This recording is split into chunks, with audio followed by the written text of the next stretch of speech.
Praise the Lord. सर्वांना देवाची स्तुती असो. या डोंगरावरच्या प्रार्थनेमध्ये तुमचं स्वागत.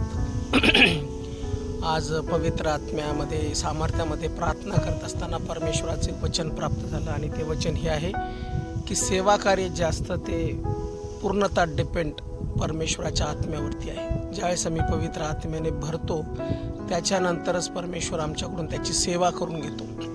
ज्यावेळेस येशू ख्रिस्त देखील सेवा कार्य करण्यासाठी निघाला त्याच्यापूर्वी पवित्र शास्त्र सांगतं की आत्म्याने त्याला 40 दिवस रानात नेलं. त्यानंतर पवित्र शास्त्र आम्हाला सांगतं की ज्यावेळेस प्रेषितांनी सेवा कार्य सुरू केलं त्याच्या अगोदर पेंटिकॉस्टचा दिवस येईपर्यंत ते सर्वजण पवित्र आत्म्याच्या सानिध्यामध्ये प्रार्थना करत होते.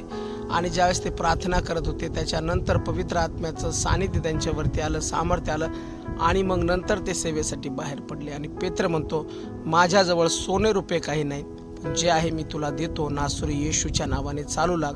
आणि त्या क्षणी तो चमत्कार झाला. म्हणजे जोपर्यंत प्रेझन्स ऑफ गॉड, देवाचं सानिध्य, देवाचा आत्मा आमच्याबरोबर कार्य करण्यासाठी येत नाही तोपर्यंत परमेश्वराचं कार्य होत नाही. म्हणून जर देवाने पवित्र आत्म्याच्या सामर्थ्याने आम्हाला जर पाचारण केलं नसेल तर आम्ही ते करू नये. पण जर पाचारण असेल तर कोणती किंमत आम्हाला मोजावी लागली तरी ते कार्य आम्ही करावं, कारण की ते परमेश्वराचं पाचारण आहे. म्हणून देवाच्या आत्म्याशिवाय कार्य होत नाही.